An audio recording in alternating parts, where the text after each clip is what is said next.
मातरम बच्चों, मैं दीनदयाल शर्मा आज आपके मध्य एक नए बिंदु के साथ उपस्थित हुआ हूँ। बच्चों, आज हम कारक प्रकरण में चतुर्थी विभक्ति संप्रदान कारक का अध्ययन करने जा रहे हैं।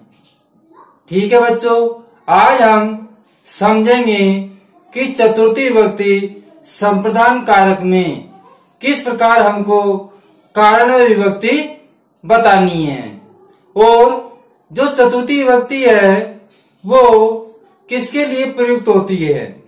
तो बच्चों, मैं आपको बता दूं कि जो चतुर्थी विभक्ति है, हम किसी दूसरे व्यक्ति को दान आदि कार्य करते हैं, उस व्यक्ति में चतुर्थी विभक्ति होती है। जिसको हम कुछ वस्तु देते हैं तो जो वस्तु लेने वाला है उसमें चतुर्थी विभक्ति होती है। किसमें होती है बच्चों? जो वस्तु को लेने वाला है उसमें चतुर्थी विभक्ति होती है और उसमें चतुर्थी संप्रदान के योग में चतुर्थी विभक्ति और संप्रदान कारक भी होता है। इसी प्रकार हमारा पहला नियम व उदाहरण है। तो बच्चों, अब हम पहले नियम की ओर चलते हैं। हमारा पहला नियम है दानस्य कर्मणा कर्ता ये संतुष्टे कर्तुमिच्छति स संप्रदानिति कथ्यते। कहने का तात्पर्य, दान कर्म से कर्ता जिसको संतुष्ट करता है, दान कर्म आदि से कर्ता होता है देने वाला, जिस व्यक्ति को संतुष्ट करता है उसकी संप्रदान संज्ञा होती है, वह संप्रदान होता है। कर्मणा ये अभिपेति स संप्रदान है। कहने का तात्पर्य कि कर्ता जिसको दान आदि से संतुष्ट करता है उसकी चतुर्थी विभक्ति होती है तथा संप्रदाने च अर्थात चतुर्थी संप्रदाने चतुर्थी विभक्ति भवति। चतुर्थी संप्रदाने से चतुर्थी विभक्ति होती है। ठीक है बच्चों, अब ध्यान दीजिए, दान कर्म के द्वारा जिसको संतुष्ट करना चाहता है, दान कर्म के माध्यम से जिसको संतुष्ट करना चाहता है वह संप्रदान कहा जाता है। वे क्या होता है? संप्रदान होता है, अर्थात उसमें चतुर्थी विभक्ति होती है और संप्रदान में चतुर्थी विभक्ति प्रयुक्त होती है।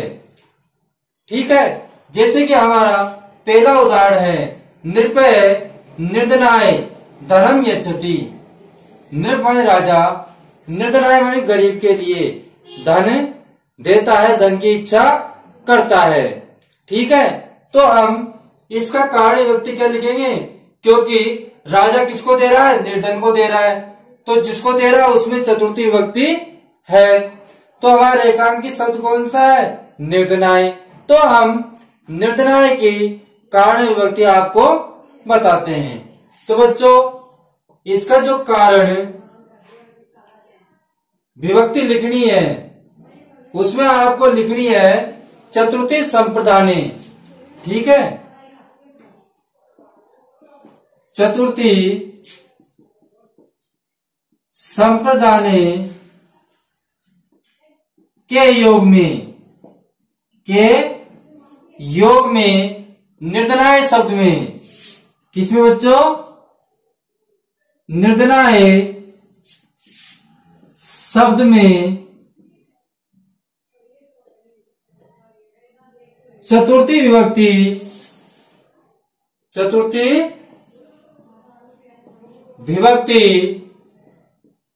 संप्रदान कारक है। चतुर्थी विभक्ति संप्रदान कारक है। तो हम इस प्रकार इसका कारण विभक्ति लिख सकते हैं। अगला है बालक है स्वमित्राय पुस्तकम ददाति। बालक अपने मित्र के लिए पुस्तक देता है। तो किसके लिए दे रहा है? अपने मित्र के लिए पुस्तक दे रहा है। किसके लिए दे रहा है बच्चों? अपने मित्र के लिए पुस्तक दे रहा है, इसीलिए स्वमित्राय शब्द में चतुर्थी विभक्ति है। अब हम इसका कारण विभक्ति लिखते हैं। कारण विभक्ति। ठीक है, तो कारण विभक्ति में क्या लिखेंगे, ध्यान दे, कारण विभक्ति में लिखेंगे चतुर्थी संप्रदाने के योग में स्वमित्राय शब्द में, किसमें बच्चों, स्वमित्राय शब्द में, स्वमित्राय शब्द में चतुर्थी विभक्ति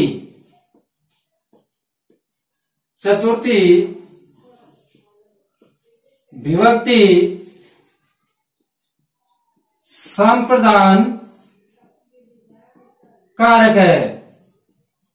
चतुर्थी विभक्ति संप्रदान कारक है, किसमें, स्वमित्राय शब्द में, किसमें बच्चों, स्वमित्राय शब्द में चतुर्थी विभक्ति संप्रदान कारक है। तो हम इस प्रकार जो किसी को दान आदि या कोई वस्तु दे रहा है तो उसमें हम चतुर्थी विभक्ति लिख सकते हैं या लिखते हैं। ठीक है बच्चों, अब हम अगला जो नियम है उसकी ओर चलते हैं। अगला बिंदु है रुच्यर्थनाम प्रियमाणे। कहने का तात्पर्य है कि जो रुचि अर्थ वाली जो धातु होती है, रुचि अर्थ वाली जो धातु होती है, उनका प्रयोग में जो प्रश्न होने वाला होता है उसकी संप्रदान संज्ञा होती है और हम संप्रदान में चतुर्थी विभक्ति प्रयुक्त करते हैं। तो कहने का तात्पर्य है कि रुचि अर्थानाम प्रियमाणे, वह रुचि अर्थ वाली धातुओं के प्रयोग में, रुचि अर्थ वाली धातुओं के प्रयोग में जो प्रसन्न होने वाला होता है, कौन होता है, जो प्रसन्न होने वाला होता है उसकी संप्रदान संज्ञा होती है, उसकी संप्रदान संज्ञा होती है और संप्रदान में चतुर्थी विभक्ति प्रयुक्त होती है। और संप्रदान में कौन सी विभक्ति प्रयुक्त होती है, चतुर्थी विभक्ति प्रयुक्त होती है। जैसे कि मैं आपको उदाहरण के माध्यम से समझाता हूं। पहला उदाहरण है भक्ताय रामायणम रोचते। कहने का तात्पर्य भक्तों को रामायण अच्छी लगती है, भक्तों को रामायण अच्छी लगती है। तो बच्चों जिससे जो प्रसन्न हो रहा है उसमें चतुर्थी विभक्ति होती है। अब रामायण से कौन प्रसन्न हो रहे हैं, भक्त हो रहे हैं। तो जिसको कोई चीज अच्छी लगती है उसकी हम संप्रदान संज्ञा करते हैं, उसमें चतुर्थी विभक्ति होती है। ठीक है बच्चों, तो यह है भक्ताय रामायणम रोचते, भक्तों को रामायण अच्छी लगती है। तो अब इस पंक्ति का हम कारण विभक्ति बताते हैं। ठीक है, तो बच्चों कारण विभक्ति, अब कारण विभक्ति में क्या लिख सकते हैं हम, रुचि अर्थ वाली धातु हो, रुचि अर्थ वाली धातु हो तो कौन सी होती है, अच्छी लगने वाली धातु रुच धातु है। तो हम लिख सकते हैं कि रुच धातु के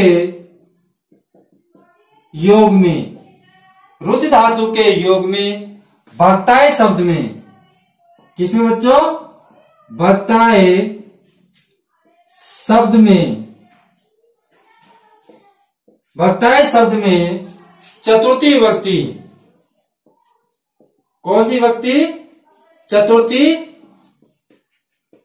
विभक्ति, और चतुर्थी विभक्ति और संप्रदान कारक है। चतुर्थी विभक्ति संप्रदान कारक है किसमें, भक्ताय शब्द में, किसमें बच्चों, भक्ताय शब्द में।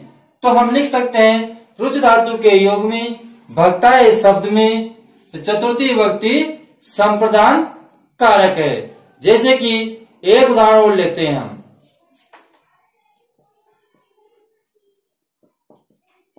बालकाय मोदकम रोचते। यहां पर गणेशाय भी आ सकता है, गणेशाय मोदकम रोचते या बालकाय मोदका रोचते। मोदका कर लीजिए, बालकाय मोदका रोचते। बालक को लड्डू अच्छे लगते हैं। बालक को क्या अच्छे लगते हैं? लड्डू अच्छे लगते हैं, मोदक अच्छे लगते हैं। बालक क्या है? मोदक प्रिय है। तो जिसको अच्छे लग रहे हैं उसमें चतुर्थी विभक्ति होती है। लड्डू किसको अच्छे लग रहे हैं? लड्डू किसको अच्छे लग रहे हैं? लड्डू बालक को अच्छे लग रहे हैं। किसको? बालक को अच्छे लग रहे हैं। जब बालक को अच्छे लग रहे हैं तो बालक में चतुर्थी विभक्ति होगी। ठीक है बच्चों। अब किसके योग में होगी? रोचते, मतलब रुच धातु के योग में। किसमें होगी? रुच धातु के योग में होगी। किसमें योग में होगी? रुच धातु के योग में। तो हम कारण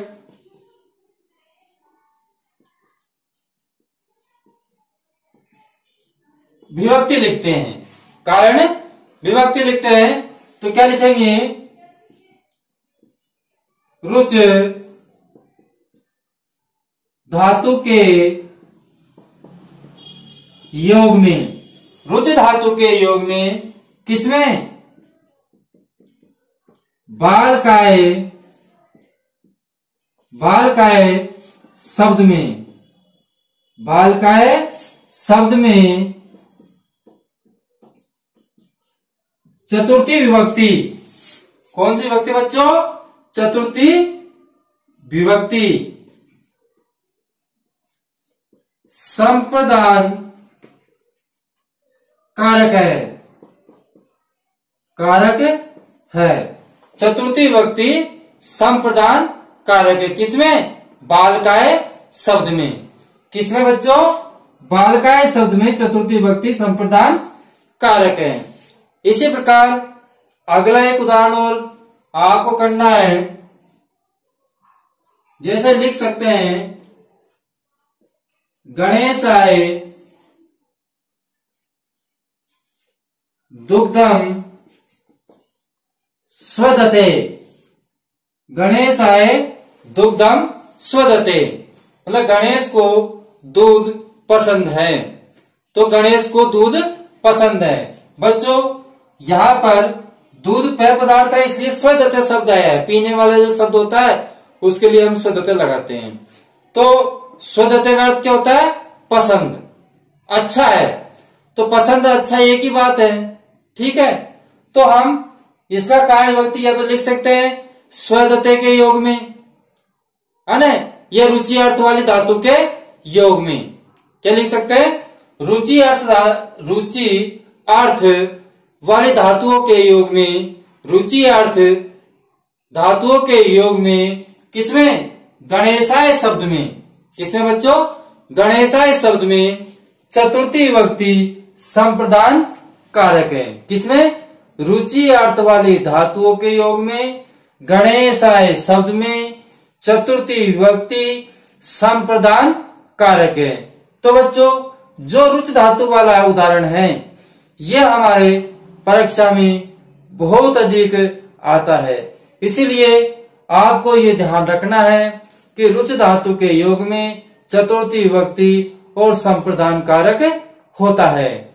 अब जो हम अगला उदाहरण पढ़ने वाले हैं वो उदाहरण भी हमारी परीक्षा के अंतर्गत बहुत ही महत्वपूर्ण है। कहने का तात्पर्य है कि जो चतुर्थी विभक्ति है इसके उदाहरण हमारी परीक्षा में निश्चित रूप से ही आते हैं। तो बच्चों अब हम अगले नियम की ओर चलते हैं। अगला बिंदु है क्रोध, द्वेष, ईर्षा, अनुसूया, अर्थ। ये हम प्रतिकोपे। कहने का तात्पर्य है कि क्रोध आदि अर्थ वाली धातुओं के प्रयोग में जिसके ऊपर क्रोध किया जाता है, जिसके ऊपर क्रोध किया जाता है उसकी संप्रदान संज्ञा होती है। हम जिसके ऊपर क्रोध करते हैं उसकी संप्रदान संज्ञा होती है। जैसे कि हम कह सकते हैं पिता पुत्र के ऊपर क्रोध करता है। तो किसके ऊपर क्रोध कर रहा है? पुत्र के ऊपर। तो पुत्र शब्द में चतुर्थी विभक्ति संप्रदान कारक होगा। ठीक है बच्चों, तो उसकी संप्रदान संज्ञा होती है और संप्रदान में चतुर्थी विभक्ति आती है। अब बच्चों ध्यान दें, जिन्होंने अभी तक वीडियो को लाइक नहीं किया है तो वीडियो को लाइक करें। जिन्होंने अभी तक चैनल को सब्सक्राइब नहीं किया है तो चैनल को जरूर सब्सक्राइब करें। अब हम इसके उदाहरणों को समझते हैं। ठीक, जैसे हमारा पहला उदाहरण है, क्या है? क्रोध। इसका अर्थ होता है क्रोध करना। क्या अर्थ होता है? क्रोध करना। ठीक है, जैसे कि पिता पुत्राय क्रोधयति। पिता पुत्र पर क्रोध करता है। क्या करता है? पिता पुत्र पर क्रोध करता है। तो किस पर क्रोध कर रहा है? पुत्र पे। तो इसमें चतुर्थी विभक्ति संप्रदान कारक होगा। ठीक है बच्चों, अब हम इसका कारण विभक्ति लिखते हैं। तो कारण विभक्ति कैसे लिखेंगे? ध्यान दें, क्योंकि परीक्षा के अंतर्गत हमको कारण विभक्ति लिखना होता है। तो हम लिखेंगे क्रोध धातु के योग में। किसके योग में? क्रोध धातु के योग में। क्रोध धातु के योग में पुत्राय, किसमें बच्चों? पुत्राय शब्द में। पुत्राय शब्द में चतुर्थी विभक्ति। कौन सी विभक्ति? चतुर्थी विभक्ति। चतुर्थी विभक्ति संप्रदान कारक है। चतुर्थी विभक्ति संप्रदान कारक है। किसमें? पुत्राय शब्द में। किसमें बच्चों? पुत्राय शब्द में। इसी प्रकार अगला उदाहरण है, कौन सी धातु? दूसरी द्वय धातु। द्वय का अर्थ होता है दोह करना, द्रोह करना। ठीक है, तो अगली धातु है द्वय धातु। तो इसका अर्थ होता है दोह करना। द्रोह करना मतलब किसी के प्रति हम द्रोह कर रहे हैं, है ना, किसी के पीछे से हम उसको नुकसान पहुंचा रहे हैं, तो वो होता है द्रोह। तो हम लिख सकते हैं किंकर नृपाय। किंकर नृपाय माने राजा के लिए क्या करता है? द्रोहयति।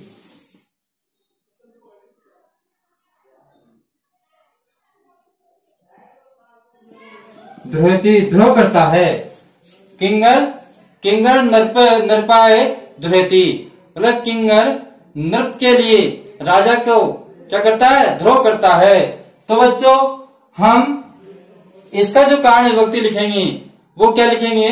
द्वय धातु के योग में। क्या लिखेंगे? द्वय धातु के योग में नृपाय शब्द में चतुर्थी विभक्ति संप्रदान कारक है। एक बार ध्यान से सुन लीजिए, लिखना आपको है, मैं बोल रहा हूं, आपको समझना है ना, जिससे कि आपका भी अभ्यास हो सके। तो हमको कारण विभक्ति में क्या लिखना है?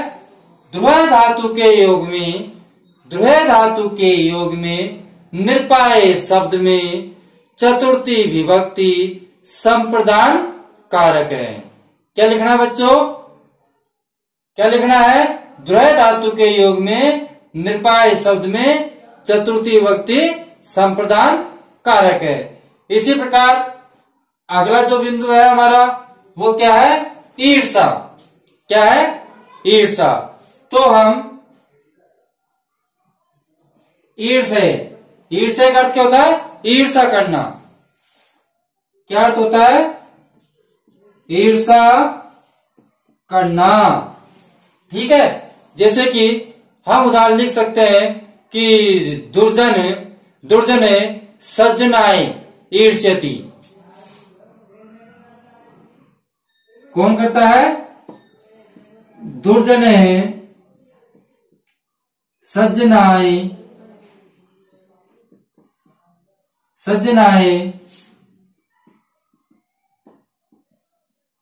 ईर्ष्यति। दुर्जन सज्जनों से ईर्ष्या करता है। दुर्जन सज्जनों से ईर्ष्या करता है, तो जिससे कर रहा है उसमें चतुर्थी विभक्ति संप्रदान कारक होगा। कौन सा होगा बच्चों? चतुर्थी विभक्ति और संप्रदान कारक होगा। अब हम इसका कारण विभक्ति कैसे लिखेंगे? ध्यान दे, इसका जो कारण विभक्ति लिखना है हमको लिखना है ईर्ष्य धातु के योग में। किसके योग में? ईर्ष्य धातु के योग में सज्जनाय शब्द में। किसमें? सज्जनाय शब्द में चतुर्थी विभक्ति संप्रदान कारक है। किसमें बच्चों? ईर्ष्या धातु के योग में सज्जनाय शब्द में चतुर्थी विभक्ति संप्रदान कारक होता है। ठीक है बच्चों, समझ में आ गया? इसी प्रकार अगला उदाहरण हमारा है असूये। क्या बच्चों? असूये।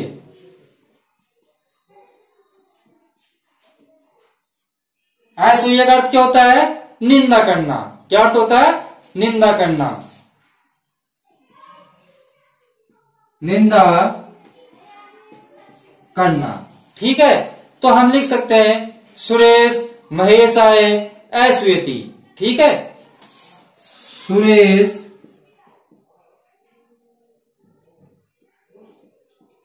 महेशाय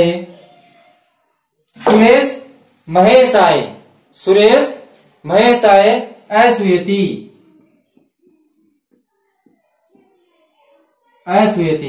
ठीक है बच्चों, तो सुरेश महेशाय असूयति।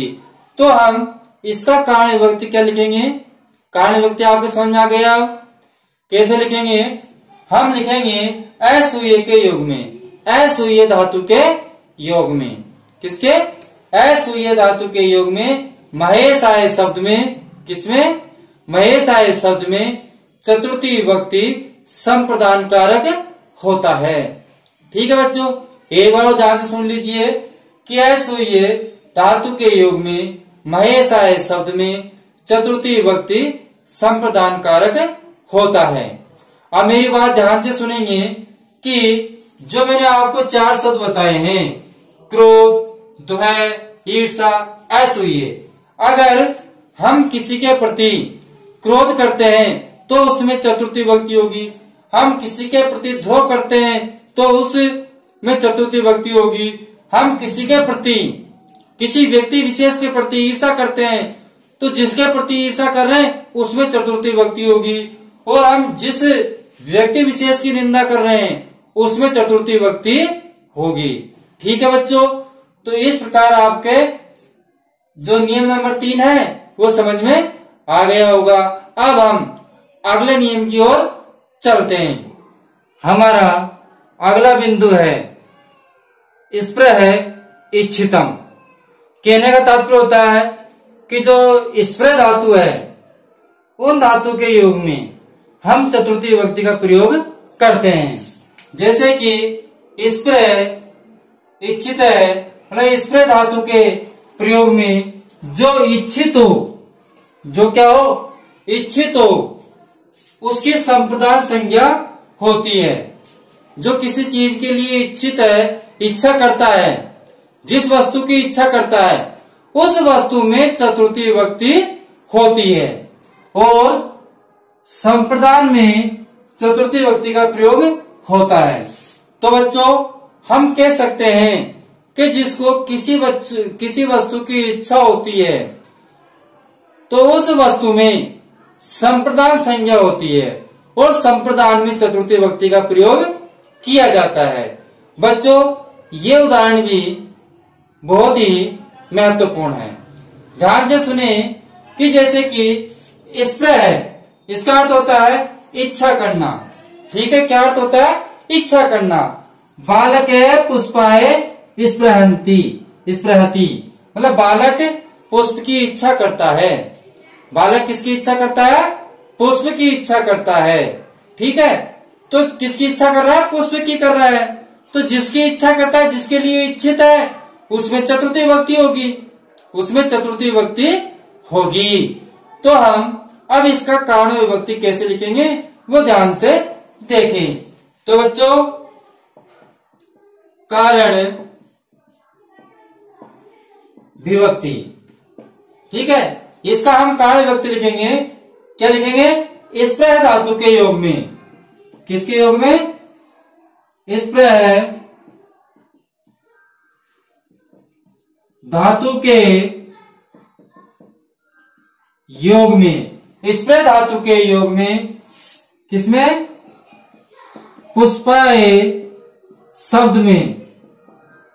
पुष्पाए शब्द में। पुष्पाए शब्द में चतुर्थी विभक्ति। कौन सी विभक्ति बच्चों? चतुर्थी विभक्ति संप्रदान कारक है।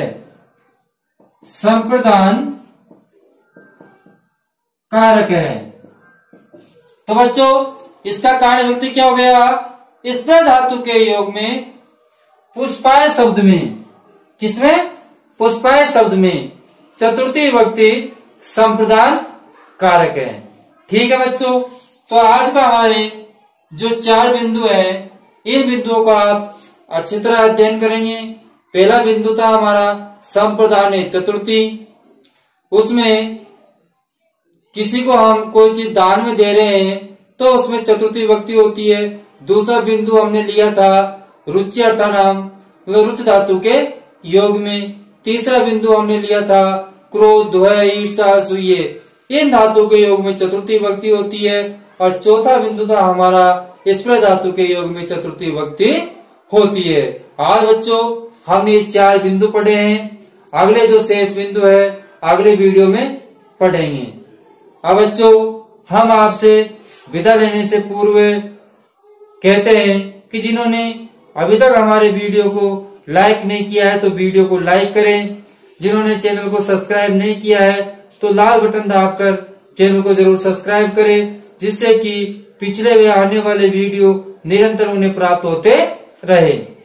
ठीक है बच्चों, अब हम अगले वीडियो में फिर मिलेंगे। जब तक के लिए धन्यवाद।